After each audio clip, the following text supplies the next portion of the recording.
My name's Aled, I'm a composer. My mother got me started on the piano when I was 4 years old, so she was very strict with me, and I was kind of forced to be, in a strange way, I was forced to be into music really from a young age, and I had lessons from the age of 5, and then I started the drums at the age of 8, which I had much more enthusiasm towards than the piano.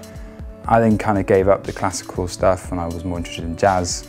And then from there I got into composition. My role as a composer is to convey my ideas basically, and not necessarily to write things word for word exactly, because that's sometimes you don't get the results that you want by doing that because you're giving too many instructions. Sometimes you just need to kind of give less. With my ensemble, the War Stories Collective, I'm actually composing the music with the musicians. The musicians are contributing to the music themselves. So it's a very interesting relationship because I don't personally consider myself as much of a composer in that situation. I'm just giving ideas and then we're kind of shaping them in the rehearsal studio. It's very difficult to kind of map out a day as a composer because ideally I'm up early, you know, I say my prayers in the morning and I carry on from there. I have to put a lot of thought into my music before I actually think about putting pen to paper in case I sort of I don't have enough direction and that sort of thing. So sometimes I'm just mapping out music, sometimes I'm actually actively trying to put notes to paper basically. Music is very, very mathematical. I'm curating a concert in March which is going to be exploring how improvisation and mathematics interact. And so I've got improvisers and classically trained musicians coming together for that. I'm influenced by the world around me, without any doubt, by the artistic community. Ultimately, I think my spirituality has to inform my music more than anything else, and that's my state has to inform my music. It's a piece I wrote for orchestra last year. Basically, I was influenced by a chapter heading in one of Guy Eaton, rahimahullah's books, called Unreal Cities, which is about how human civilization has expanded and become totally unmanageable. And so this is a score that I did. Lots of sketches. These are like musical things. I write my own scales. I don't like playing like grade scales because they do my head in. So I write my own scales and exercises and go and work through them. This is called Apis mellifica, which is the old name of the honeybee. Basically, my mum's really into her bees. It was a flute and piano piece which got premiered in April in St David's Cathedral in Wales, and so I'm just attracted to these kind of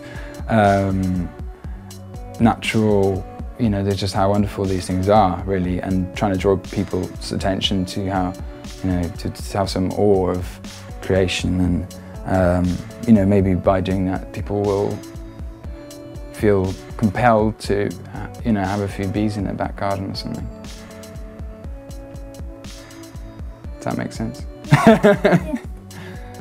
What's really interesting with composing is that you always have a different kind of set of parameters for each piece of music. So I've never done two things the same, and you end up having to be like really interested in reading up about something you've had a commission for. Everything is different basically, so you end up learning a lot of things. So I became a Muslim when I was 14 years old. It was about 8 or 9 years ago now.